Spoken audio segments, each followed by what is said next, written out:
até costumo dizer que nós, como profissionais nesta área do marketing, das vendas ou na gestão como um todo, somos um bocado bipolares digitais, porque como utilizadores adoramos estas coisas todas, mas como profissionais temos alguma inércia a chegar lá. E enquanto utilizadores somos early adopters, enquanto profissionais temos o risco e temos somos laggards, somos late adopters.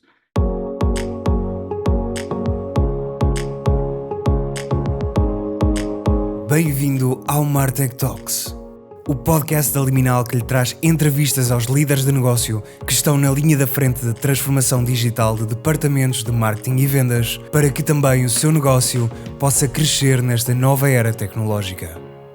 Enquanto especialista em Martech, a Liminal tem vindo a conseguir melhorar os resultados de marketing e vendas de várias empresas, assegurando as condições para o sucesso dos negócios na nova era digital. Com a Liminal, terá acesso a peritos que farão a análise, desenho e implementação de estratégias e operações de marketing e vendas. Tudo isto suportado por sistemas tecnológicos tais como CRM, automação e analítica de marketing. Crie o seu ecossistema digital de negócios com a Liminal.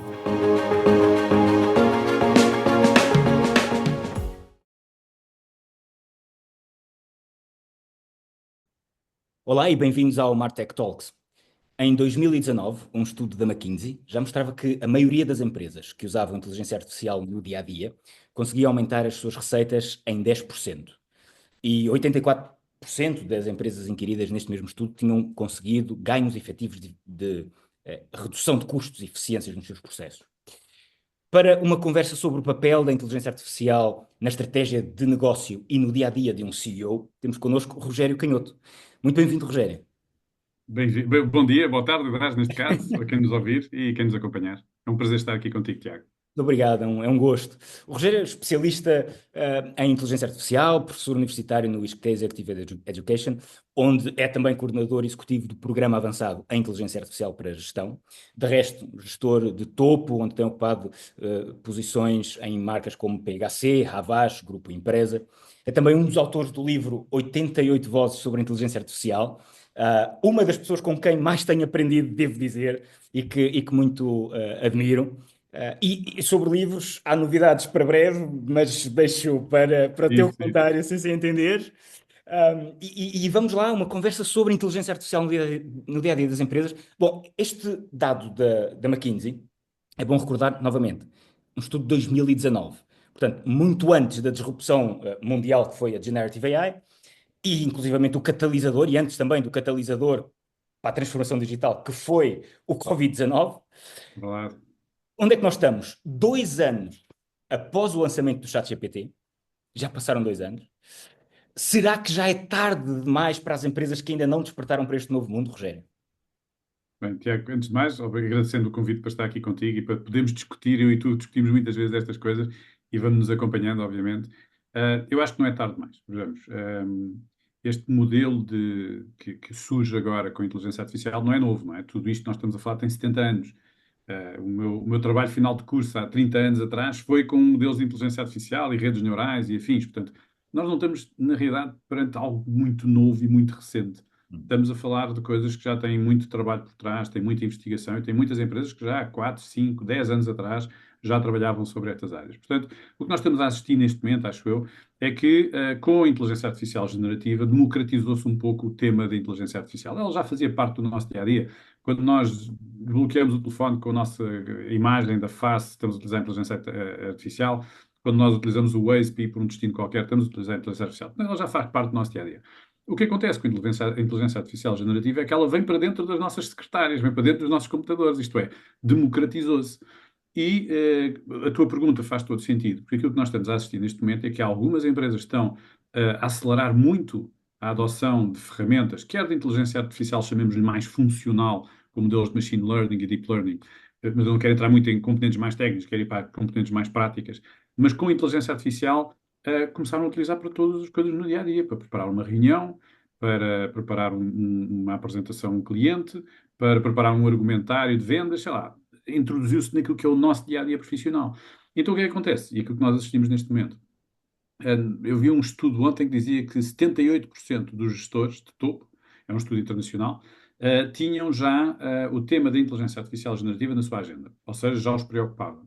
mas apenas 22% deles tinham um plano in place, né? Um plano preparado, com budget associado e com a equipa associada para fazer acontecer. E acho que nós temos nesta curva de adoção em que os early adopters estão a acelerar, porque já viram que há uma proposta de valor muito interessante, que tem a ver, como tu dizias, com ganhos de produtividade, melhorar a experiência do cliente, otimizar custos, otimizar processos e ganhar vantagem competitiva. E outros que, como sempre, têm os laggards, né? Os retardatários, aqueles que têm alguma inércia, e esses estão com algumas dificuldades, e até podemos falar aqui na nossa conversa dessas dificuldades, estão com algumas dificuldades a adotar estas novidades, estas disrupções tecnológicas. Mas se olharmos para trás, aconteceu o mesmo em todas as outras, com a internet, com tudo aquilo que se passou nos últimos anos e que nos telemóveis, a mesma coisa. E, portanto, eu acho que nós estamos a assistir uma lógica de early adopters versus late adopters e com uma consequência muito grave, é que o ritmo a que nós estamos a fazer acontecer estas coisas todas e que esta inovação tecnológica acontece, não vai ser muito misericordioso com os que se atrasam. E, portanto, eu acho que quem se atrasar vai perder muita competitividade e quem apanhar o comboio da frente vai ganhar muita competitividade neste contexto em que nós estamos a viver. Um ritmo muitíssimo mais acelerado do que anteriores disrupções tecnológicas que vimos, até revoluções industriais. De resto, já se discute, estamos na quinta revolução industrial ou Isso, já na isso. sexta. E voltando um bocadinho atrás, a propósito de transformação digital, da quarta revolução industrial, dizia-se frequentemente todas as empresas passaram a ser empresas de IT, independentemente de estarmos no IT propriamente dito ou no têxtil ou não. Será que todas as empresas devem passar a perspectivar-se também como empresas de AI, ou simplificando, porque é que um board, um conselho de administração de uma PME ou de uma grande empresa, não importa, deve olhar para a inteligência artificial como estratégica para o negócio e não apenas como um recurso tecnológico que deve Uma ferramenta, não é? usar É isso. ligeiramente. Esse tema é provavelmente dos mais discutidos hoje em dia. O que é que faz com que uma empresa, seja ela grande empresa, e havia a sensação até que até agora, antes deste processo de democratização, que isto era só para as big ones, para as big techs, aquelas que tinham muito dinheiro para isso. Hoje em dia não.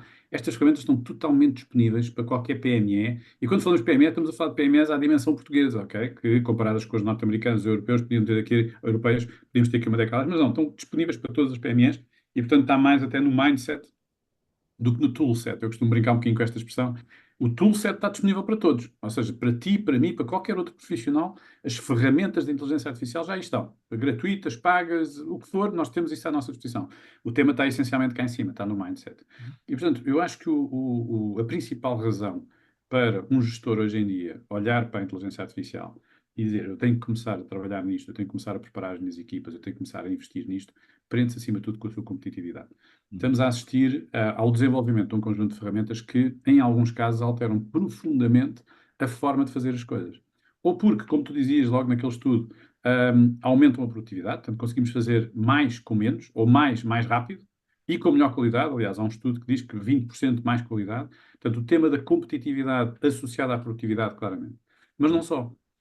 Se entrarmos no tema dos modelos de negócio e pensemos aquilo que foi a internet aqui há 20 anos atrás, 25 anos atrás, na sua gênese, nós estamos exatamente na gênese de novos modelos de inteligência artificial, principalmente quando falamos da generativa, que é aquela que 70% das empresas hoje em dia têm mais à sua disposição.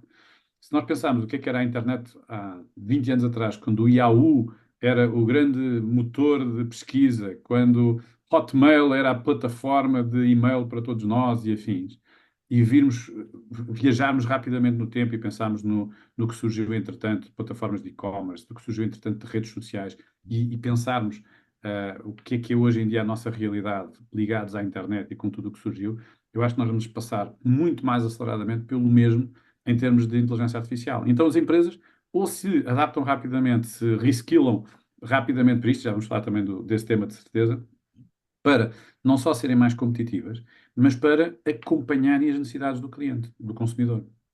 Porquê? Se nós pensarmos um bocadinho no tema, vamos ver que a maior parte dos clientes empresariais ou dos consumidores, chamemos de residenciais, o grande consumo, é o primeiro a adotar estas coisas, até mais do que a inércia das empresas, porque as empresas têm sempre o tema do investimento, o tema do risco, o tema da qualificação das pessoas, o tema da contratação das pessoas. Nós, consumidores, somos muito mais rápidos nisto. Eu até costumo dizer que nós, como profissionais nesta área do marketing, das vendas ou na gestão como um todo, somos um bocado bipolares digitais, porque como utilizadores adoramos estas coisas todas, mas como profissionais temos alguma inércia a chegar lá. E enquanto utilizadores somos early adopters, enquanto profissionais temos o risco e temos somos laggards, somos late adopters. Então o que é que acontece aqui? Produtividade, competitividade, novos modelos de negócio. Portanto, quando lançaram a internet e quando começámos a assistir aos primeiros passos da internet, nunca ninguém iria imaginar nas redes sociais, ou nas plataformas de e-commerce, ou tudo aquilo que hoje em dia, a inteligência artificial, exatamente, ninguém imaginava. Agora imaginem o mesmo efeito da inteligência artificial. E esse eu acho que é o grande desafio. Mas tu tocaste num ponto engraçado que cada companhia era uma companhia de IT, não é? Eu hoje assisti a uma apresentação de uma professora de uma universidade de Cambridge, exatamente sobre inteligência artificial, em que ela dizia sobre eu não vou dizer a marca, não é? Mas uma marca de frigoríficos que utiliza inteligência artificial para, com base nos produtos que nós temos dentro do frigorífico, sugerir as nossas refeições consoante as nossas preferências dietéticas. E ela dizia: a fridge company is now a data company. E, portanto, ela não ia tanto para o tema do AI, mas aquilo que alimenta o AI, a informação. E ela dizia: AI não serve para nada, os algoritmos matemáticos que fazem AI não servem para nada se nós não tivermos dados, se nós não tivermos informação. Foi muito interessante este tema de fridge company is a data company. E ela diz: mas todos os outros são. Porque a car company is a data company, o carro também produz imensa informação. A Metro Company ou a Bus Company também é, e nessa altura dizíamos: epá, tudo o que está à nossa volta cada vez mais produz informação. Então nós temos aqui um desafio enorme que é, com base nesta informação, o que é que fazemos com ela? Para Yeah. sermos mais competitivos, claro.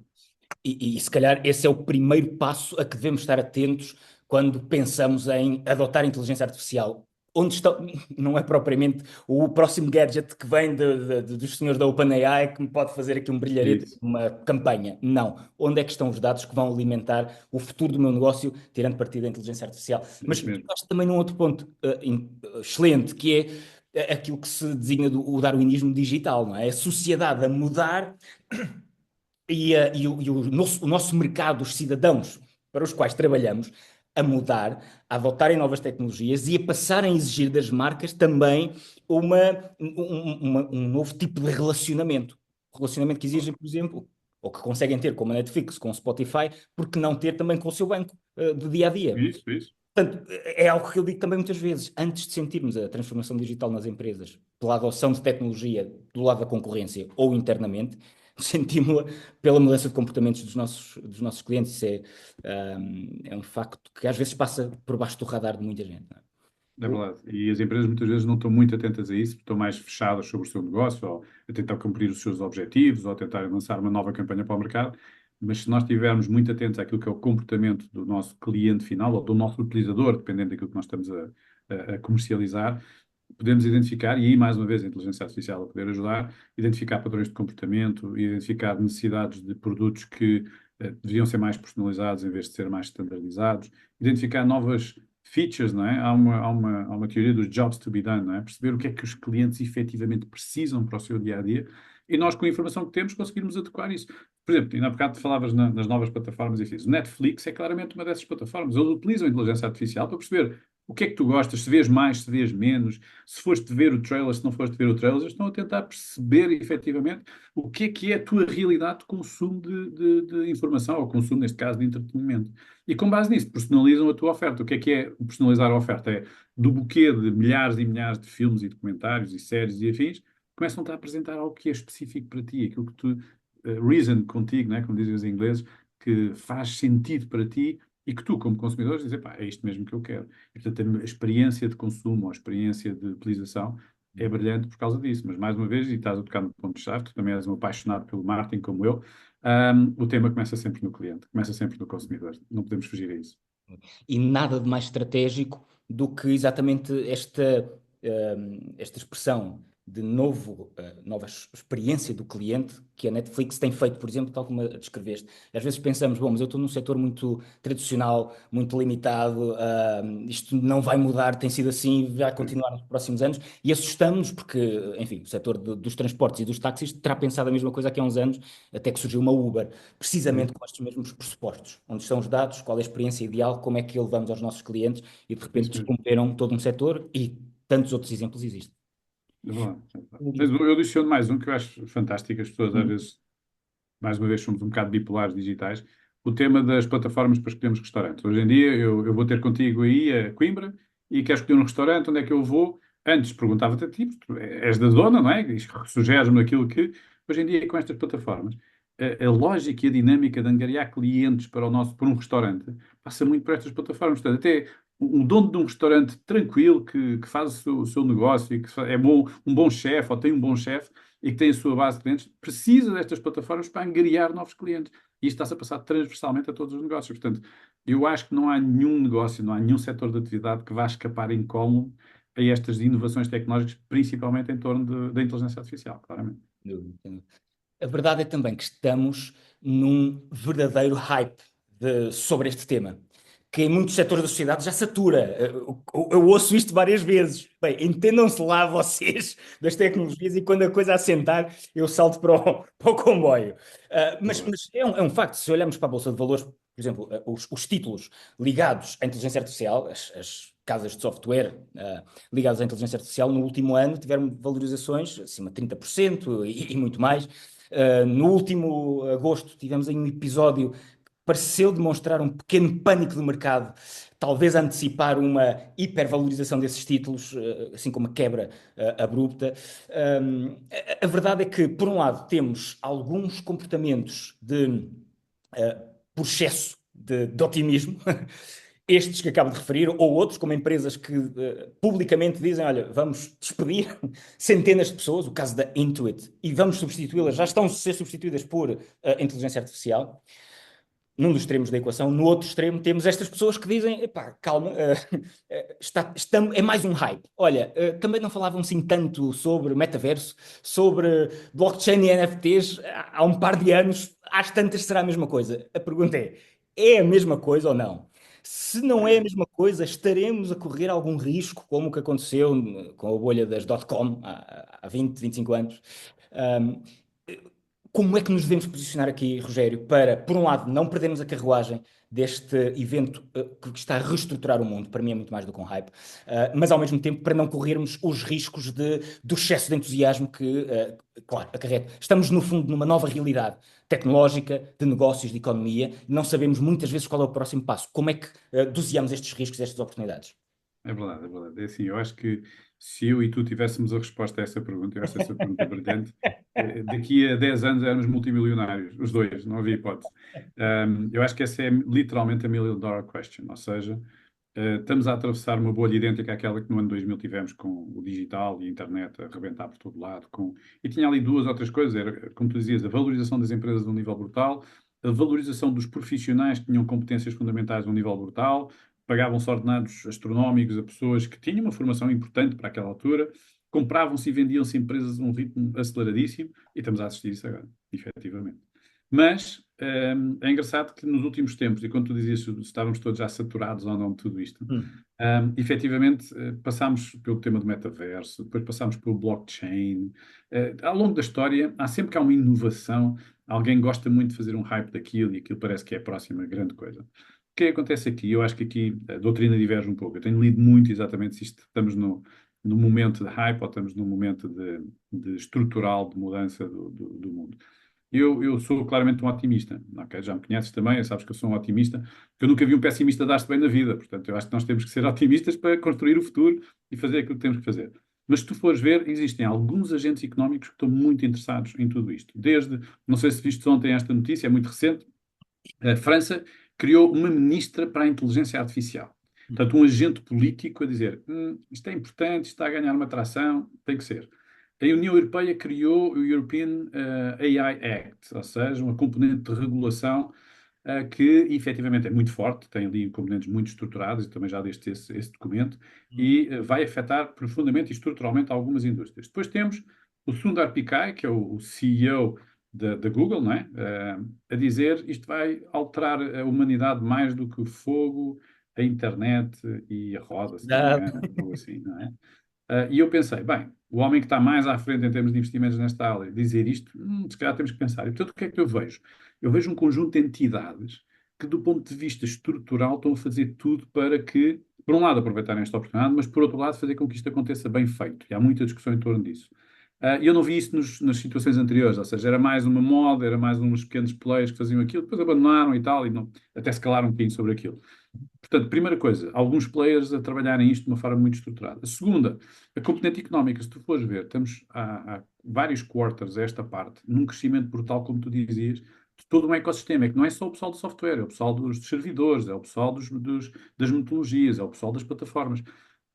Para isto ter uma bolha e rebentar efetivamente, ou seja, se estivéssemos à beira de uma bolha, eu acho que isto tinha que fazer uma travagem às quatro rodas brutal, que é difícil, não é? Face à dinâmica que está imposta. Mas não quer dizer que não possa ser uma bolha, e há vários economistas a olharem para isso, até com um sentido crítico. Mas eu diria que, como qualquer inovação tecnológica, eu presumo que também conheças o modelo Hype Cycle da Gartner, a Vai ter inteligência tempo, artificial generativa está mesmo lá no pico. Ou é seja, para verdade. quem nos acompanha e não conhece o Hype Cycle da Gartner, a Gartner é uma consultora nesta área das tecnologias que analisa todas as tecnologias e todas as inovações tecnológicas e o impacto que isto tem no mercado e a sua sustentabilidade. Então aquilo faz um ciclozinho muito simples, que é o fenómeno de moda, aquilo vai lá acima, depois tem o pico das expectativas e a inteligência artificial generativa está aí, e depois quando as pessoas começam a utilizar aquilo no seu dia-a-dia, aquilo vem por aí abaixo, na curva e tal, e a essa altura chega cá abaixo, ao pico de cá de baixo da deteção, e depois há algumas tecnologias que efetivamente evoluem e passam ao próximo passo e são genericamente adotadas, são democratizadas. E, portanto, segundo a Gartner, estamos no pico das expectativas de inteligência artificial generativa, o que leva a esse efeito, que há toda a gente à espera que isto seja o salvador do mundo. Eu acho que não é. Eu acho que isto tem algumas falhas. Eu acho que nós temos aqui que perceber muito bem onde é que se aplica, onde é que não se aplica. Estamos ainda a dar os primeiros passos, portanto, há algumas aplicações de inteligência artificial. Eu costumo dizer que a inteligência artificial é muito burra. Ok? E não é para a inteligência artificial levar isto a mal, nem as pessoas que nos ouvem, mas porquê? Porque ainda está a dar os primeiros passos. Esta versão mais democratizada, como tu dizias e bem, foi de novembro de 2022. Tem 2 anos de, pá, vamos lá testar isto. E vemos isso naquelas ferramentas para fazer vídeos, só com uma promptzinha.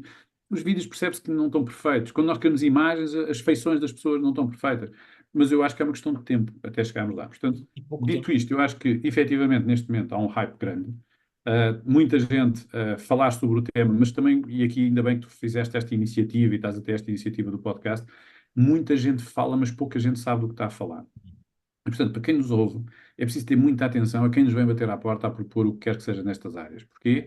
Porque é muito fácil gastar dinheiro desnecessariamente se nós não sabemos para que é que é. Portanto, temos que nos qualificar, temos que, as pessoas têm que estar atentas, os gestores têm que estar atentos, não é nem a obrigação, é o dever, como gestores de empresas, estar atentos àquilo que se passa em termos de inteligência artificial.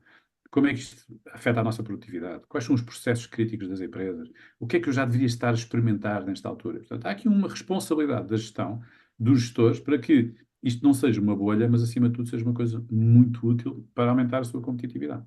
Essa é a minha perspectiva.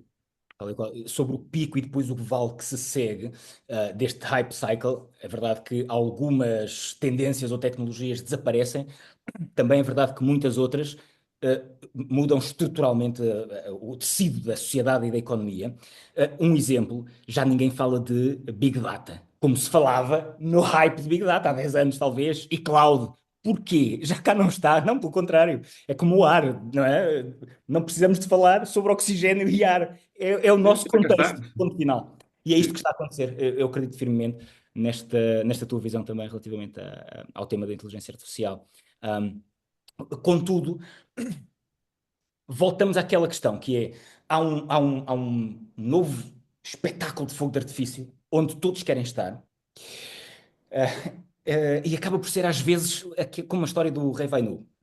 Isso. O cavalo é magnífico, a parada, não é? É incrível, e a música, é tudo, mas o Rei Vai Nu, o que é o Rei Vai Nu? Nisto que diz respeito ao fator mais importante para a existência de um negócio, que são os clientes. O Rei Vai Nu é o não termos a noção de quais são os alicerces tecnológicos, os rudimentos da tecnologia que devem estar ao serviço dessa relação. Naturalmente, plataformas como Customer Relationship Management, que é o aglutinador por excelência de tudo o que são pontos de informação sobre os nossos clientes, o que eles fizeram connosco, o que nós fizemos com eles, tendências futuras de comportamento, compra, que nos vai permitir perceber análise de churn, por exemplo. Essa informação está toda no CRM. plataformas como a automação de marketing, das mais clássicas, não precisamos de grande sofisticação aqui. Perceber quem está numa fase para ser entregue às vendas ou quem está numa fase de sua jornada de decisão que necessita ainda de mais nutrição. De alimentar, exato. Estas coisas são absolutamente elementares. Portugal está bastante atrasado neste domínio. Por exemplo, um estudo do ano passado da Universidade de Coimbra e da Deloitte demonstrava que, no universo das PMEs portuguesas, apenas 24% delas é que tinham este tipo de tecnologia, CRM. Okay? Apenas 24%. Comparando com as grandes empresas, a diferença é grande, se não me falha a memória, 80% ou 90% das grandes empresas. Um dos dados incríveis é que das empresas que tinham CRM, ou as empresas que tinham CRM comparadas com as que não tinham, os resultados medidos pelo EBITDA eram 2 vezes superiores às restantes. Como é óbvio, porque o centro da lucratividade do negócio é o cliente e o CRM gera relação com o cliente. Okay? Portanto, olhámos aqui para a fronteira do possível e do extraordinário, que tudo isto é. Mas temos que olhar também para os rudimentos de uma stack tecnológica de gestão da relação com os clientes, desde logo. Não estarão os gestores portugueses a necessitar de formação e de capacitação sobre como utilizar as tecnologias, como desenhar estratégias de negócio a partir do que é possível com as tecnologias e saber onde é que estão as gafes, as lacunas na sua stack. Está tocando provavelmente no ponto mais difícil de resolver nesta altura, porque 98% do tecido empresarial português são micro e pequenas empresas, não é? Que geram muito emprego, geram muita receita, dão trabalho a muita gente, têm o seu papel económico, têm o seu papel social, mas acontecem duas coisas aí pelo meio. A primeira é que a maior parte dos gestores, segundo os estudos que têm sido feitos, são bons tecnicamente, ou seja, sabem o que estão a fazer, são bons a produzir aquilo que têm que produzir, seja um serviço, seja um produto, seja o que seja que eles estão a produzir, mas falta-lhes skills de gestão. A primeira coisa aqui tem a ver mais com skills de gestão, porque se tu perceberes que para cresceres tens que contratar determinada competência e tens que investir mais do que gastar dinheiro, porque aquela lá, isto é um custo, não, isto é um investimento. Temos que contratar pessoa que tem um determinado tipo de skill. Temos que utilizar uma determinada ferramenta que nos dá uma determinada competitividade. Se tu tiveres essa percepção, se tiveres essa componente de gestão, se tiveres que gerir o negócio, não é só entregar o produto, não é só produzir o produto, é fazê-lo chegar ao seu consumidor, é saber comunicá-lo, é saber diferenciar-nos da concorrência. Tu estavas a tocar no tema do CRM, é saber acompanhar o cliente, é saber fazer uma venda relacional, perceber as dores do cliente e saber o que é que nós devemos entregar. Tudo isso faz parte da gestão da empresa. E isto leva-nos, ao fim e ao cabo, a esta discussão, uma coisa que eu e tu também temos trabalhado aqui ao longo dos últimos tempos, que é a transformação digital do negócio. Ou seja, no mundo onde, de há 20 anos esta parte, a internet tem vindo a transformar modelos de negócio, falámos aqui já de 2 ou 3, dos Ubers, a seleção dos restaurantes, tudo aquilo que está a acontecer à nossa volta. O mundo cada vez mais digital altera profundamente o modelo de ida ao mercado, ou seja, o modelo de nós nos posicionarmos no mercado. Quer o nosso modelo de negócio, que pode alterar-se profundamente, quer o modelo mesmo de ida ao mercado. Eu dou o exemplo da venda por catálogo. Temos várias empresas de venda por catálogo que existiam há 20 anos atrás, 30 anos atrás, em que 100% das suas vendas por catálogo eram feitas na entrega de catálogo em casa da pessoa, com 800 páginas, as pessoas selecionavam aquilo, ou ligavam para lá, ou preenchiam um formuláriozinho e mandavam pelo correio. Os produtos haviam de vir, mandava cheque, fazia pagamento contra entrega, tudo muito manual, tudo muito não digital. Nos últimos anos, chamemos mais nos últimos 10 anos, com mais evidência, estes vendedores de catálogo, estas empresas de venda por catálogo, passaram claramente o seu portfólio todo para digital. E as skills para conseguir fazer uma venda boa em digital é completamente diferente das skills para fazer uma venda boa em tradicional. E, mais uma vez, temos o tema da gestão aqui pelo meio das competências. Portanto, eu acho que há aqui 2 ou 3 gaps muito grandes para esta transformação digital e que se reflete nos números que tu falaste. Os 24% é brutal. E o que é que eu acho que é o gap? Primeiro e a responsabilidade é de muitas vezes dos profissionais que trabalham em tecnologia. Há um jargão muito típico de quem trabalha em tecnologia, de a ferramenta, tu falavas ainda há bocado, o blockchain e o não sei quê, um conjunto de expressões que são típicas de quem domina a tecnologia, mas depois é um gestor de uma empresa que produz bicicletas, ou que produz pastéis de nata, ou que produz camisolas, whatever. Ele olha para aquilo e não percebe o que estás a dizer. Quando não percebe, retrai-se, não é? Porque ele é um gestor de uma empresa até bem sucedida, não vai dar parte fraca. E isto é uma cultura muito portuguesa. Em vez de perguntar, explica-me, não estou a perceber nada do que estás a dizer. Explica-me lá o que é que estás a dizer, porque isto aí é conversa que eu não percebo. Em vez de fazer isso, retrai-se. Até abana a cabeça e tal, coisa e tal, e vamos lá pensar um bocadinho mais sobre isso e tal, mas depois a coisa não acontece. Então o que é que eu acho que é aqui? O primeiro gap é exatamente os gestores terem noção da gestão da empresa, não só funcional, mas também da gestão completa da sua empresa. O segundo é os gestores têm que ter noção do que é esta história de transformação digital. E se não sabem, é muito fácil aprender. Há uma série de ferramentas no mercado, principalmente online, que permitem fazer um diagnóstico da empresa em ponto de vista de transformação digital. Em que nível é que tu estás? Estás baixo ou estás lá em cima? O que é que estás a fazer em termos de transformação digital? Se é que já fizeste alguma coisa. É engraçado que há uns tempos atrás vi um estudo que dizia que 80% das PMEs achava que já tinha feito a transformação digital. E para eles a transformação digital eles já tinham o e-mail, e já tinham uma página na internet, e já tinham, ou seja, coisas relativamente básicas. Mas depois fizemos mais umas perguntas, aquele estudo tinha várias perguntas, e uma das perguntas que se chegou à conclusão é que 68% das empresas não tinham uma página web. E eu perguntava a essas pessoas, que às vezes nos vão recordando, você não tem uma página web? Já me cruzei com várias. Como dou aulas, e tu dizes, dou aulas nesta área da transformação digital e inteligência artificial, eu muitas vezes pergunto aos alunos, que são gestores e gestores de empresas bem-sucedidas, então, mas não têm uma página web. Então, imagino que eu sou um potencial cliente, e a maior parte das empresas portuguesas exportam hoje em dia, não é? Eu sou um potencial cliente no Japão. Como é que eu sei que você existe? Ah, pois e tal, não sabe. Então, mas imagine que estamos numa feira. Você foi a uma feira, vai a feira, não vai apresentar o seu produto e tal. Vou a feiras, muito bem. Então, imagine que você entrega um cartão com os seus contactos. E diz, olha, pá, a empresa XPTO. Ótimo.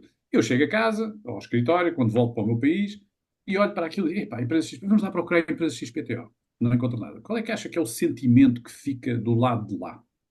Descrença, não é? Aliás, há um estudo que diz que as pessoas, quando vão à procura de uma empresa e não encontram o seu website ou uma presença digital, acham que é 60% menos credível do que aqueles que têm site. Portanto, começa logo tudo mal. Mas, curiosamente, 68% das pequenas e médias empresas portuguesas não têm um website. Estavas a falar, 24% têm CRM. O que quer dizer que todas as outras, ok, não têm. 76% não têm. E, portanto, isto são tudo fatores de perda de competitividade. Por exemplo, o CRM. As pessoas às vezes perguntam, então, porquê é que eu preciso de um CRM? E eu dizia, olha, sabe quantas... no processo de venda, não é? Quando estamos a falar do processo de venda. Quantas, depois de enviar uma proposta a um cliente, quantas dessas... Isto são estudos internacionais, não são específicos portugueses, mas dá bem a noção. Quantas vezes é que é feito o follow-up à proposta? Imagina, tu pediste uma proposta, eu pedi-te uma proposta à tua empresa, à Liminal, tu mandas uma proposta, então, quantas vezes é que é feito esse seguimento? A maior parte das pessoas não sabe, mas na maior parte dos casos, cerca de 70%, o comercial não faz seguimento. Ok? Primeira coisa. Segunda coisa, o cliente muitas vezes diz, oh amigo, eu ainda preciso disto e tal, veja lá, faça a proposta. Da segunda vez, já vai para os 85% que não fazem seguimento. Ou seja, a lead está a ficar mais madura, está a ficar mais apetente, até já pediu mais informação, mas nesse caso 82% não fazem seguimento. Porquê? Porque já estão a tratar da próxima lead e porque a empresa precisa disto e porque houve um obstáculo qualquer para resolver. E se não tiverem estas ferramentas, como o CRM, que nos alerta a dizer, olha, o Tiago pediu-te uma proposta, tu já enviaste a proposta há uma semana, mas ele não te disse nada, faz follow-up. E se nós fizermos este acompanhamento com ferramentas como o CRM, nós conseguimos maior eficácia de vendas. E, portanto, eu acho que há uma falta de informação para a gestão de o ganho de competitividade que existe em utilizar ferramentas de transformação digital, seja a utilização do website, seja a utilização de uma plataforma de comércio eletrónico, sejam ferramentas como um CRM, um XRM, o que quer que seja o contact center que a empresa tem. Para quê? Para vender mais e melhor. No final do dia, sem vendas, acabou-se a conversa, não é? Temos que aumentar as vendas, aumentar a nossa competitividade, melhorar o nosso produto para nos diferenciarmos e para vendermos mais. E estas ferramentas ajudam muito isso, produtividade e ganhos de competitividade, claramente. Estás a tocar em pontos que são de facto aquilo que eu chamo a higiene básica do marketing no digital e da organização de IT de marketing e vendas também. O exemplo que deste, não há uma página web e fazem feiras e o CRM não tem. Um exemplo super, super simples, porque a questão está não em passar a ter, simplesmente, porque agora o Rogério falou nisto, temos que fazer uma página às pressas porque temos aquela feira. Ou o CRM porque, ok, o CRM não traz a tal duplicação do lucro. Não é o CRM que traz. São os processos e a arquitetura, a estratégia que se consegue arquitetar à volta destas coisas que são, novamente, basilares. Por exemplo, vamos a uma feira, colocamos uma proposta, temos a página online. A pessoa que recebeu a proposta está há 2, 3 meses, 1 ano, sem dizer nada, apesar de estarmos a tentar follow-up proativo. De repente, essa pessoa entra no nosso site. Nós não sabemos. Está ela no tempo dela. Se tivermos um CRM ligado ao nosso website e que nos diga, olha, esta proposta é importante para vocês, está quente há uma série de tempo, e agora o interlocutor entrou no vosso website, bom, se calhar é agora o momento certo para fazer o tal follow-up. Portanto, e não é nada de extraordinariamente complexo. Verdade. Conseguir perceber como é que estas peças se interligam é onde está o ganho, é onde se consegue obter este. E tu ainda há bocado, Tiago, tu tocaste num tema importantíssimo. Tu estavas a falar do Big Data e já faz parte, é o oxigênio para tudo isto. E hoje em Hum, dia falo do Small Data, que é hum, a empresa, seja grande ou pequena, tem informação. E como é que está a utilizar essa informação? E uma das coisas importantíssimas neste processo de transformação digital, se quisermos, na utilização de inteligência artificial, e eu tenho apoiado muitas empresas neste processo agora da utilização da inteligência artificial, quer com sessões de trabalho, workshops, com formações e apresentações. Uma das coisas que nós imediatamente apanhamos é a empresa recolhe muita informação, muitas vezes não está sistematizada, mas pior ainda, não está preparada para ser utilizada pela inteligência artificial. Ou tal e qual. seja, a empresa produz os dados relevantes, mas não acautelou não só o modelo de recolha de dados, de governança de dados e de utilização de dados que permita ser utilizado. Portanto, se hoje, a maior parte das empresas, eu diria que não tenho números, mas eu diria que mais de 90% das empresas hoje em dia, se quiserem utilizar a inteligência artificial à séria, com modelos de machine learning ou com modelos de inteligência artificial generativa destes mais públicos, eles têm um problema na base, que é a informação que têm tem que ser trabalhada. E se tiverem, como eu já encontrei empresas com 30 anos de história de clientes, 30 anos de história de produção, 30 anos de história de vendas, e olhamos para a base de dados deles e dizemos, ups, epá, amigo, você vai ter que trabalhar isto porque os números não estão formatados como números, estão formatados como caracteres, os textos, uns estão abreviados, imaginemos a morada da pessoa, ou do cliente, ou da empresa, uns estão abreviados, outros não estão abreviados, uns têm com o número de código postal, outros não têm, outros têm só o país, mas não têm a cidade, ou seja, a informação não está preparada para ser produzida. E, portanto, como dizia no outro dia um grande especialista nesta área, garbage in, garbage out. E este é provavelmente, nós falamos de inteligência artificial, mas nós não falamos de informação, de data, big data ou small data, consoante aquilo que é a dimensão da empresa.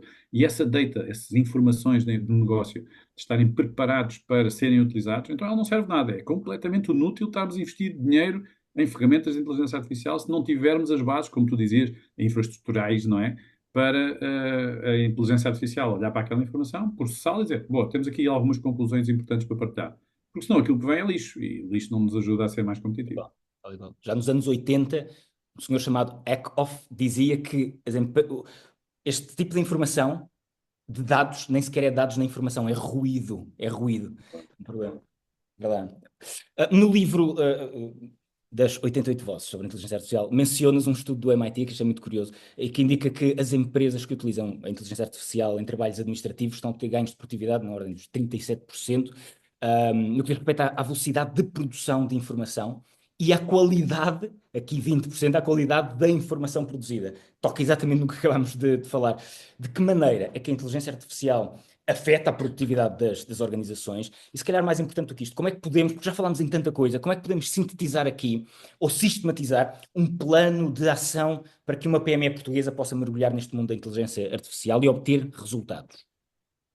Estás a tocar em dois temas. Vamos separar os dois temas, que eu acho que são os dois temas que são super relevantes e podemos dedicar um bocadinho aqui do tema do tempo do nosso podcast, que não é assim tão longo quanto isso, mas que tem aqui dois temas importantes. O primeiro tem a ver exatamente com esse estudo do MIT, que é fantástico. E esse estudo já foi corroborado várias vezes por outras entidades que fizeram o challenge daqueles números, não é? Portanto, 37% mais produtividade e 20% melhor qualidade. Ou seja, fizeram com grupos de teste e em que há uns que utilizam ferramentas, outros não utilizam ferramentas e foram verificar resultados finais. E é brutal. Se nós pensarmos o que é 37% mais de produtividade, é tu chegares à quarta-feira à noite e dizeres, olha, já cumpri a minha missão da semana, portanto tenho quinta e sexta-feira tranquilo para dedicar ao que eu quiser, posso trabalhar mais, posso pôr os pés em cima da secretária e não fazer mais nada, vou tirar um fim de semana alargado. Que é isso? 37% mais produtividade é chegar à quarta-feira à noite e, não ter, e cumprir os objetivos da semana, que é brilhante. Mas, curiosamente, há um estudo da McKinsey que saiu recentemente que diz se tu tiveres de focar em utilizar em faixas da empresa como marketing, vendas e processos de inovação, os ganhos de produtividade podem ir de 60% a 70%. Hum. Portanto, estás a ver o impacto que isto pode ter. Quando falamos em números, muitas vezes, e quem nos ouve também, quem nos está a ver, pode não materializar isto. Mas há pequenas coisas do nosso dia a dia onde nós gastamos imenso tempo e que, se calhar, a inteligência artificial generativa, estamos a falar estes estudos são sobre inteligência artificial generativa, nos ajudam imenso a ser produtivo. Eu dou aqui dois ou três exemplos, até para quem nos ouve e nos acompanha perceber. Imaginemos que nós recebemos um e-mail de um cliente um bocado desagradado com aquilo que tem sido a nossa performance comercial ou aquilo que foi a nossa apresentação. Normalmente nós iríamos olhar para aquele e-mail e dizer, bem, vou verificar os factos, vou analisar os factos, vou falar com as pessoas e agora vou escrever um e-mail tentando, ou se o cliente não tem razão, justificar que ele não teve razão, ou se tem razão, arranjar aqui uma forma simpática de... E se nós tivermos uma equipa de uma pessoa, não é? É fácil, essa pessoa mantém a consistência nas suas respostas. Mas se tivermos 10 pessoas a terem que fazer isto cada um à sua maneira, por um lado, cada um vai fazer ao seu gosto, não é? Vai fazer com a sua formação, com aquilo que sabe, dá o seu melhor. Mas agora imaginemos que utilizamos estas ferramentas de inteligência artificial para escrever a resposta àquele e-mail. Vai dizer, olha, a pessoa não tem razão por causa disto, disto e disto, mas gostaria que fizesse um e-mail simpático de resposta a este e-mail para poder encaminhar para este cliente, mas dar aqui uma alternativa também de simpática, de lhe dar um desconto, já que ele ficou insatisfeito, mas... e a inteligência artificial generativa, em 30 segundos, produz um texto que se calhar demoraríamos 3 minutos. E o pessoal diz, 3 minutos. O problema não é os 3 minutos e os 30 segundos. Portanto, se passarmos de 30 para 3, já estamos a ver os 70%. De 3 minutos para 30 segundos, já estamos a ver os 70% de produtividade, por exemplo, a responder um e-mail a um cliente na área comercial. O problema é que nós passamos o dia todo a responder e-mails. Não são 3 minutos, são 20 vezes 3 minutos, ou 100 vezes 3 minutos.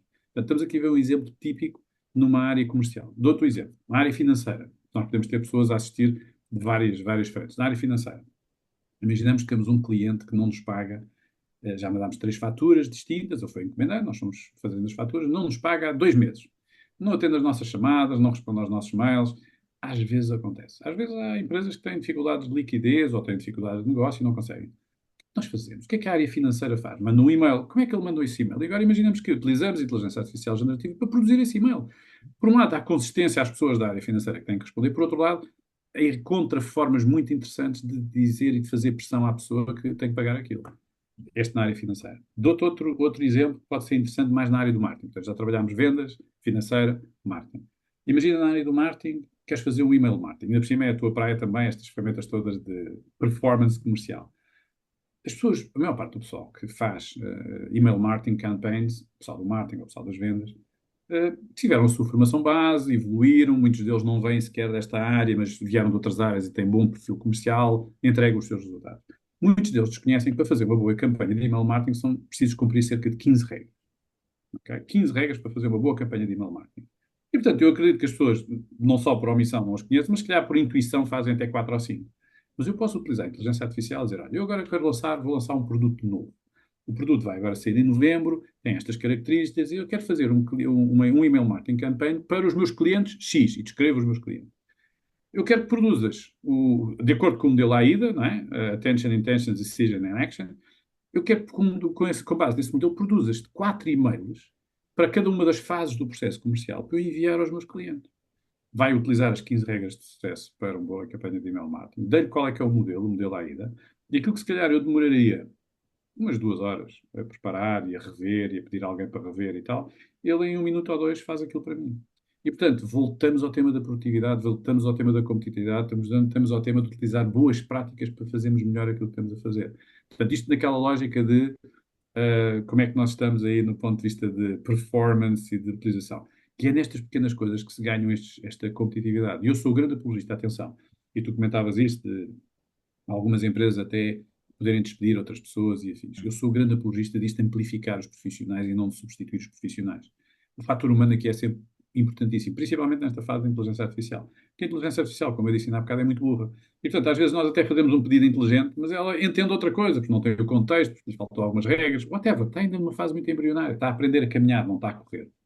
E, portanto, eu acho que estas ferramentas têm uma grande virtude de acelerar a nossa capacidade de entregar, fazer muito mais com aquilo que temos e de amplificar o profissional. Isto para nos dizer, quem nos está a ver, que se pode perder o emprego para a inteligência artificial. Acho que não. Eu acho que vai perder o emprego para alguém que utiliza muito melhor a inteligência artificial do que ela, porque a pessoa tem que aprender esta nova ferramenta que está à sua disposição. Isto naquela lógica de como é que nós, como profissionais, devemos utilizar isto. Outra parte da tua pergunta, relembro, porque eu não tomei nota, mas tu tinhas uma pergunta já lá mais vamos, alargada. sim, já lá vamos, porque entretanto estava-me a recordar, e puxando aqui para a tua experiência, enfim, a liderar equipas de marketing ops, de estratégia, de awareness, enfim, e conhecer também o terreno e várias outras, em realidade, várias outras empresas, das mais sofisticadas às mais rudimentares. A verdade é que provavelmente aqui no marketing é onde estaremos a ver os maiores ganhos de produtividade com o clique de um botão. Dou um exemplo, nós atuamos sobretudo como administradores e Marketing Ops Team em outsource de sistemas como Salesforce ou HubSpot, e recentemente qualquer um deles, sobretudo HubSpot, tem trazido ao mercado muitas capacidades deste género.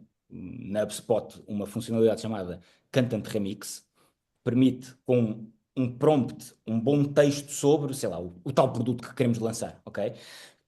E um clique, gerar toda a campanha de email marketing, toda a landing page, já até com sugestão de versionamento de preços para esse produto ou evento, se quisermos, as criatividades de ads, de SMS, por aí fora. Uma coisa que, se começarmos a fazer as contas ao tempo que demoraria uma pessoa numa equipa, já com alguma sofisticação, está à vontade no digital e montar landing pages, lidar com HTML e por aí fora, no mínimo 3 dias, para uma coisa básica, no mínimo 3 dias. Estamos a falar de um clique e em 2 minutos está tudo pronto. Claro, necessita depois de todo um trabalho de revisão, de melhoria, mas o grande... há um desbloqueador, o grande pedaço de trabalho duro de arranque fica feito. Okay?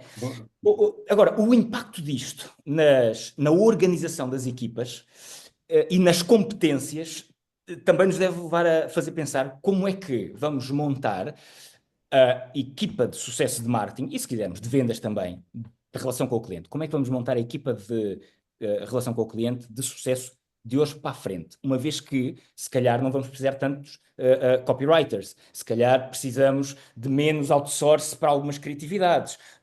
Antigamente, bom, eu quis há muitos anos, e calmo com isto, criar uma ação de branding com que era muito simples. Era a criação de uma soundtrack única da marca. Bom, contratar artistas para o fazer, ou fazia isso, ou não fazia mais nada no marketing. Hoje em dia chegamos ao Suno, acho que é assim. É Suno, Fazemos isso. no fim, Suno. Sono, isso. E fazemos isso em 5 minutos. É incrível. Claro. Portanto, a mudança na organização e nas competências do marketing é muito grande. Como é que devemos projetar uma equipa e que mudanças tens visto acontecer no dia-a-dia nas empresas? Este é um ponto-chave, acho que para todas as empresas que querem investir à série no marketing, têm que desenvolver no marketing. Vejamos. Havia aqui nos anos 80, havia uma canção muito gira que era Video Killed the Radio Star. Não é? Aqueles que nos acompanham, que têm esta geração, também acompanharam isso. Na realidade, não foi assim.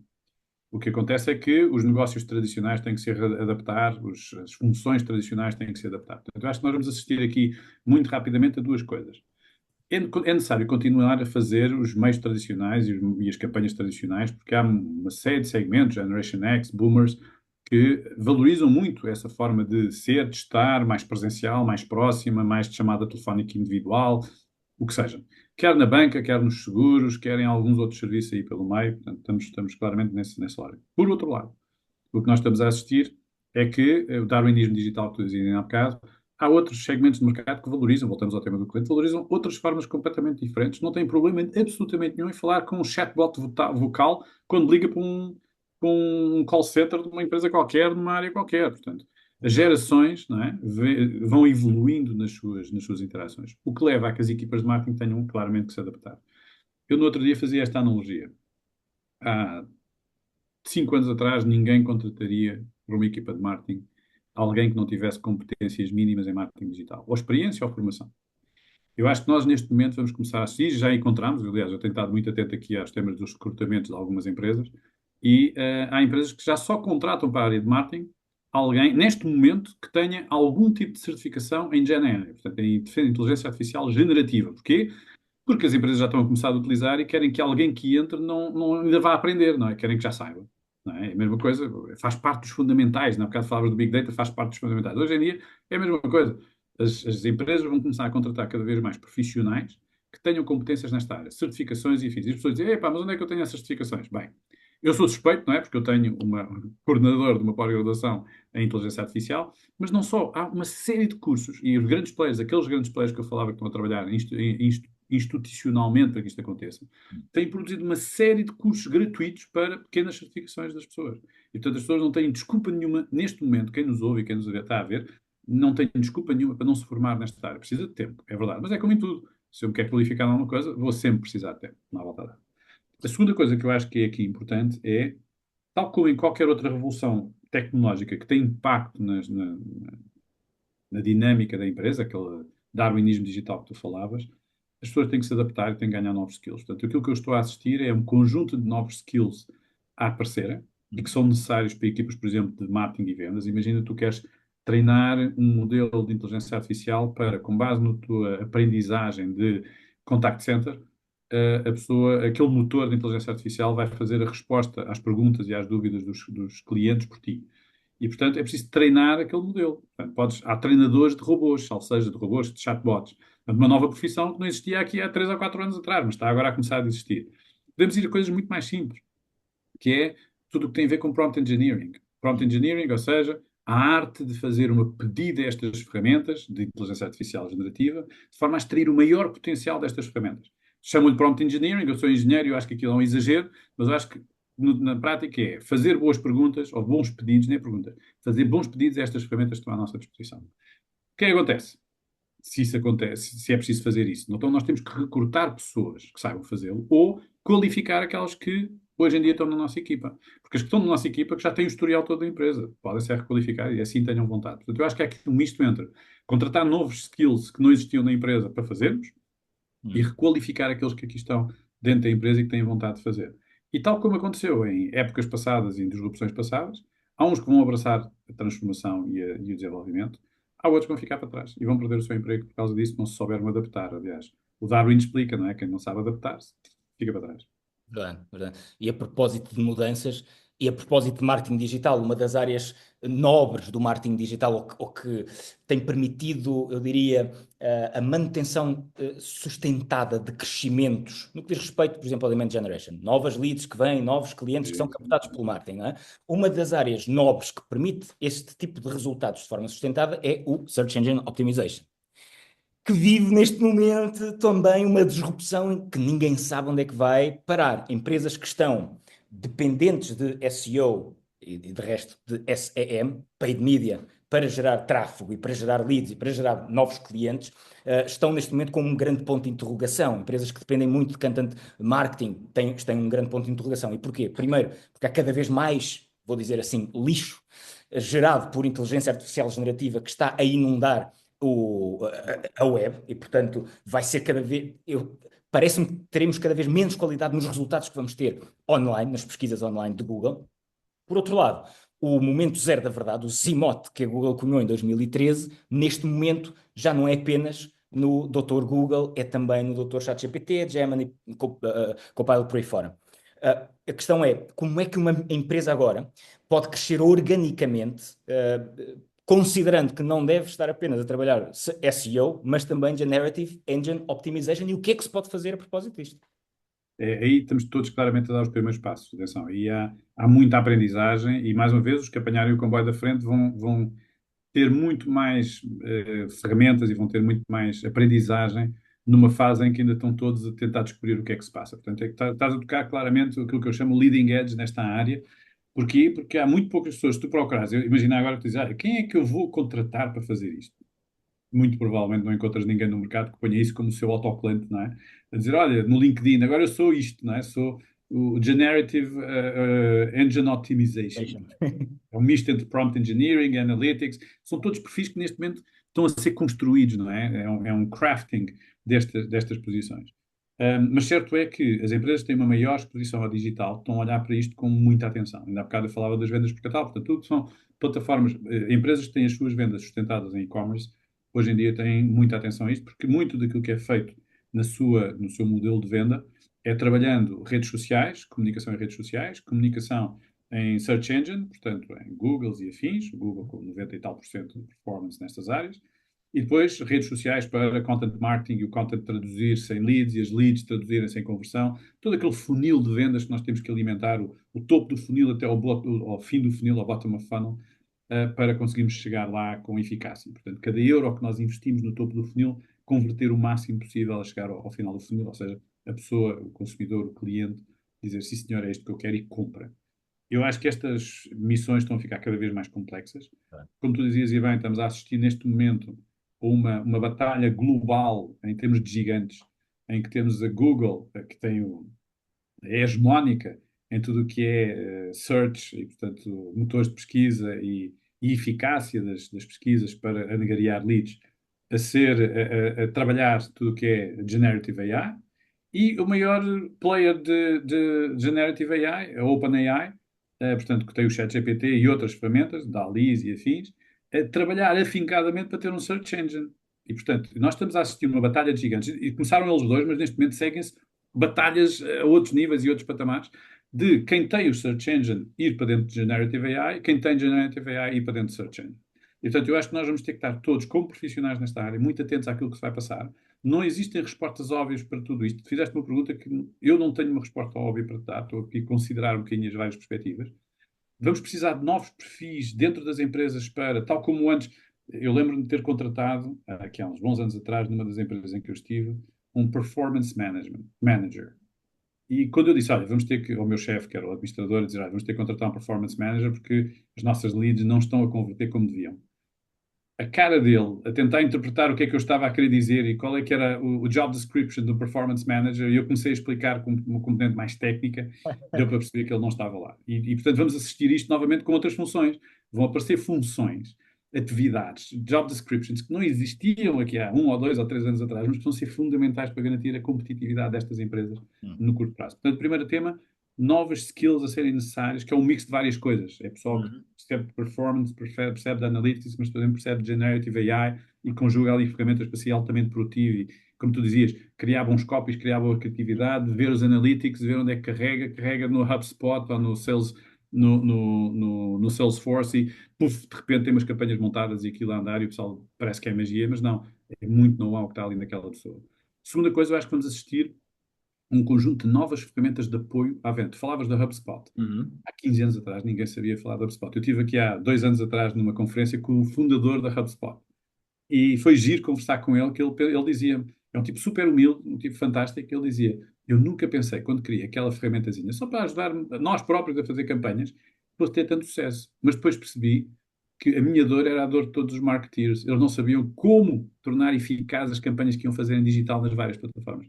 E eu acho que neste contexto que nós estamos agora a viver com a inteligência artificial, não só as ferramentas vão incorporar a inteligência artificial, HubSpot já utiliza, Salesforce já utiliza, todas as outras que estão aí a aparecer ou que já são players de mercado estão a começar a utilizar, mas vão aparecer outras que são muito específicas para algumas coisas, algumas com, mais uma vez, a cair no erro de ir para o termo técnico, que depois é difícil dos gestores de interpretar e perceberem que precisam mesmo daquilo, mas vão precisar.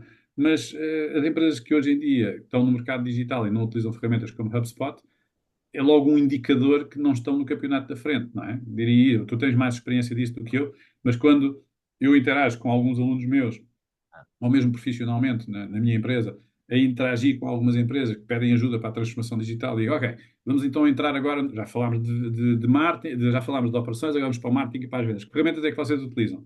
E começam a sacar de Excel com cheios de fórmulas e tal.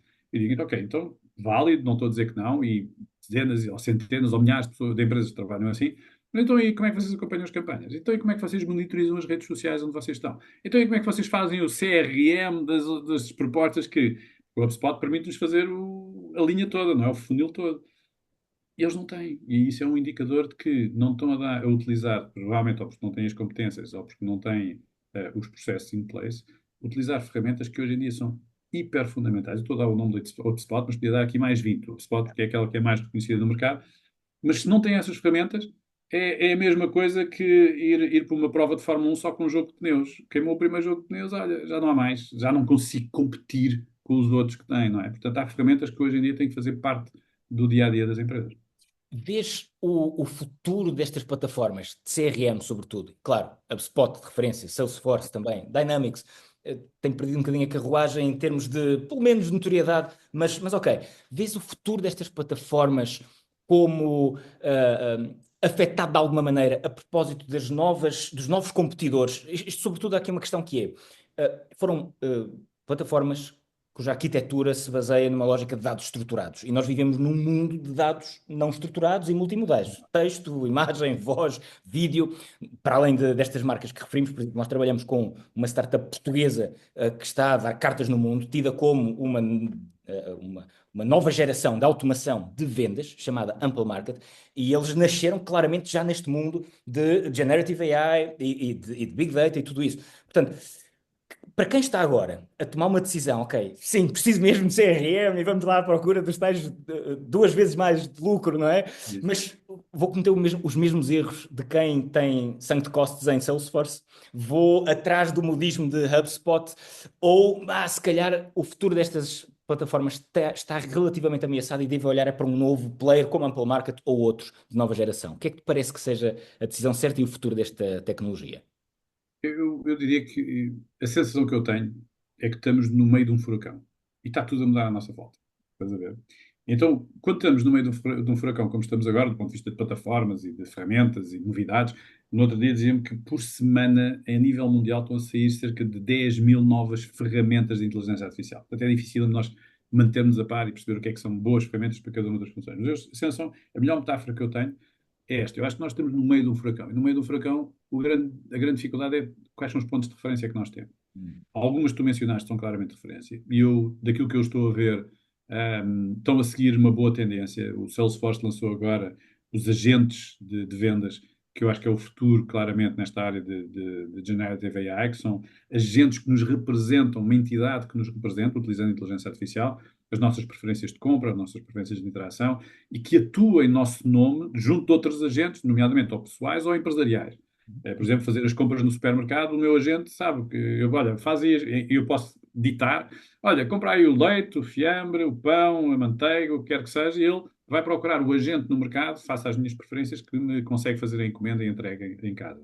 A mesma coisa para medicamentos, sei lá, tudo aquilo que é o nosso dia-a-dia, vamos caminhar. E eu vejo Salesforce a trabalhar nisso. Portanto, os big players já estão a trabalhar exatamente para isso. O que não quer dizer, como é óbvio, que não surjam players que eu acho que estão a surgir, e se nós formos aí ao mercado, falaste na Ample Markets, mas eu tenho assim de raiz mais 4 ou 5 empresas portuguesas que já estão a dar cartas na inteligência artificial, muitas vezes com pouca visibilidade em Portugal, porque os seus potenciais clientes estão mais lá fora, é o que é, faz parte da dinâmica económica mundial, mas eu acho que há, e eu tenho acompanhado algumas operações de venture capital em algumas dessas ferramentas, eu acho que vão aparecer players muito interessantes a fazer coisas que nunca nenhum dos outros fez, ou porque facilita mais, ou porque é mais rápido, ou porque é mais eficaz, ou porque conhece melhor a forma de interação, como tu dizes agora neste novo contexto, que os search engines se misturam com os generative AI engines, e de repente aquilo é uma coisa que ninguém ainda bem percebe, mas eles já perceberam e já começaram a acrescentar valor.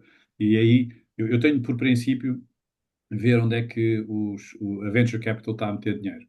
E quando vamos ver os exemplos, há alguns que nos surpreendem à séria.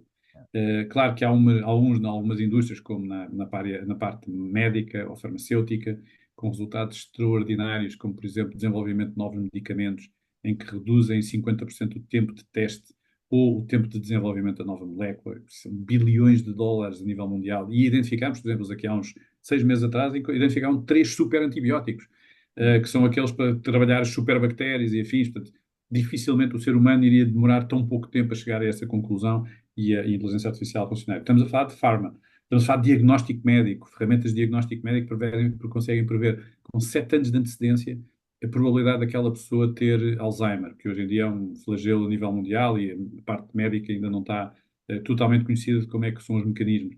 Portanto, estamos a assistir em coisas muito óbvias e que vão ter impacto profundo na humanidade a estas alterações. Quando vamos para coisas não tão óbvias, como marketing e vendas, por exemplo, ou operações empresariais, estão a surgir ferramentas nesta área brutal. No outro dia cruzei-me com uma empresa portuguesa que trabalha na área do imobiliário empresarial, faz o inventário de tudo o que são equipamentos empresariais, desde as bombas compressoras, aos ar-condicionados, às viaturas, aos equipamentos que estão espalhados, o que seja que a empresa tem, mapeia aquilo tudo e depois utiliza a inteligência artificial para fazer a gestão daquilo e para fazer a alarmística e para dizer, olha, atenção que aquela máquina tem que fazer a manutenção no dia X, mas no outro dia houve um episódio disto, ela assinalou aquilo, tens que ter atenção. Só diz, isto é um ótimo cockpit de informação para as empresas. E quando nós pensamos, uma empresa pequena que só tem, se calhar, um escritório ou assim, não tem tanto impacto. Quando estamos a falar de multinacionais que têm escritórios espalhados por todo o mundo, ou empresas nacionais que têm fábricas e escritórios, o impacto na produtividade é brutal. E, mais uma vez, uma empresa portuguesa que apareceu há 2 anos atrás e que está a dar cartas, e está a dar cartas em Inglaterra, França, Itália. Vão ver. Estás a ver, aliás. Está muita coisa a acontecer. Portanto, eu acho que estamos no meio do furacão. Acho que os players atuais que têm mais visão, voltamos ao Darwin, e que se vão adaptar, vão continuar a dar cartas, só que vamos assistir uma miríade de novas ferramentas que nós temos de estar atentos, principalmente como marketeers, ou como vendedores, ou com responsabilidades nestas áreas, para incorporar rapidamente, porque algumas delas dão um edge comercial ou um edge de marketing que faz toda a diferença. Sim, sim, sim. E o segredo é mesmo esse, o estar permanentemente a testar, usar a curiosidade a nosso favor e assumir que muito disso vão ser custos de oportunidade, ok? É, E às tantas os outros vão acertar numa ferramenta que experimentaram antes de nós e que nos passou por baixo do radar e ganham alguma vantagem, mas se estivermos parados, aí é que não vamos conseguir sequer aumentar as chances de nos cruzarmos com aquela peça de informação, de tecnologia que se cruza com a nossa estratégia e que nos permite. isso, e que faz a diferença. E que faz a Faz diferença. a diferença, tal e qual. Nós aproximamos mesmo do fim da nossa conversa. Mas não queria deixar de tocar num tema clássico no marketing. Eu diria que é a utopia do marketing desde há muitos anos, que é o marketing one-to-one, ou, hoje em dia, a hiperpersonalização. A questão é, ok, sabemos que mais de 80% dos consumidores espera um elevado nível de personalização das marcas, quer dizer, isto é transversal a todas as gerações, dos boomers aos novos bebês. Queremos isto, queremos que as marcas nos reconheçam, que percebam que somos uma pessoa e não mais um número. De que forma a inteligência artificial nos pode ajudar a responder a estas exigências? E, vamos lá ser honestos, devemos todos caminhar para a hiperpersonalização ou estamos em mais uma miopia de marketing? Eu sou, por princípio, não é contra a hiperpersonalização, mas eu relativizo muito a hiperpersonalização. Claramente, vejamos uma coisa. Toda a gente gosta de ser tratada pelo seu nome, não é? Imagina, tu chegas a uma loja e dizes, olá, senhor Tiago, como está? Ainda gosto em vê-lo novamente. Vai querer a mesma coisa que pediu da outra vez? Uma coisa simples na pastelaria, não é? Na pastelaria da esquina que eles fazem hiperpersonalização com base no histórico da tua ida lá. Agora, isso feito à escala é um enorme desafio.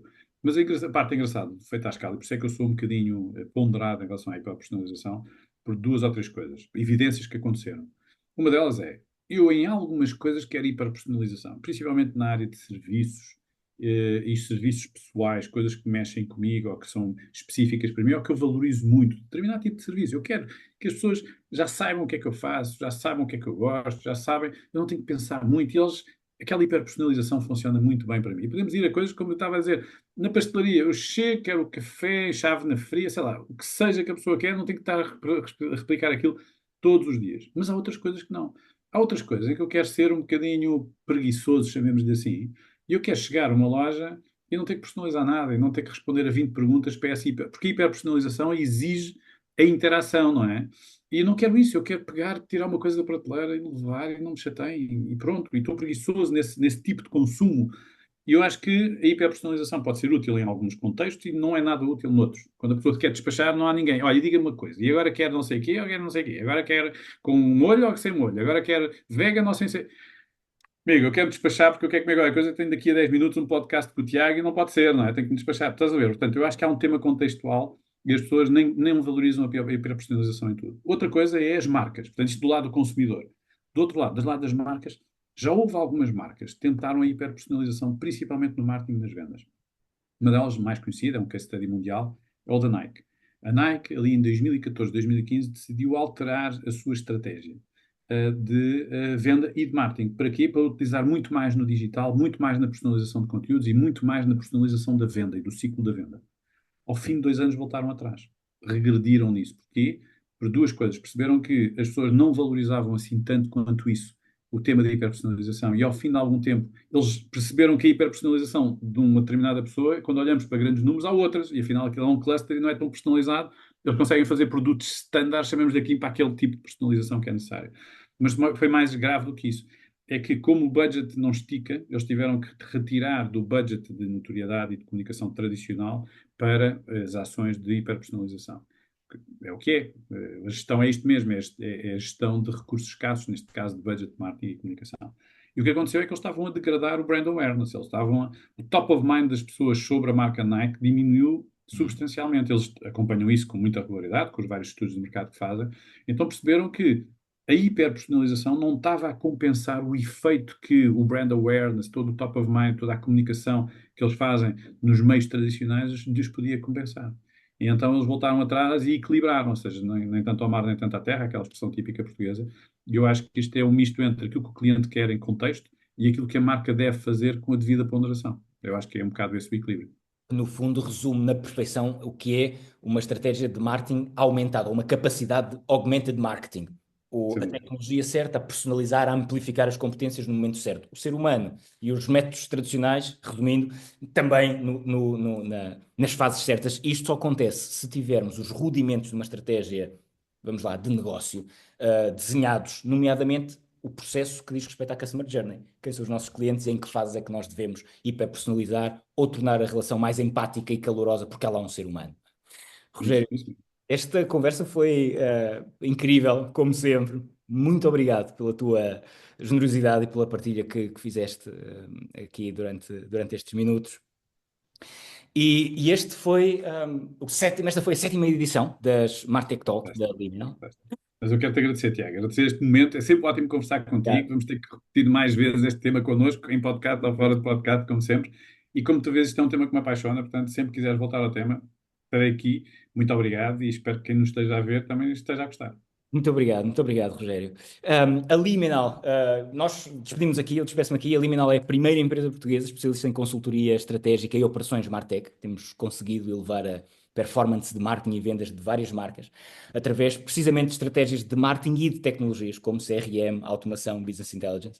Portanto, este é o teor da nossa conversa, é também o teor do nosso mundo no dia a dia. Apoiamos as empresas precisamente nestas áreas. E nestas Martech Talks vamos continuar a trazer-lhe entrevistas com quem está na linha da frente da transformação digital de departamentos de marketing e vendas, para que também o seu negócio possa crescer nesta nova era tecnológica. Obrigado.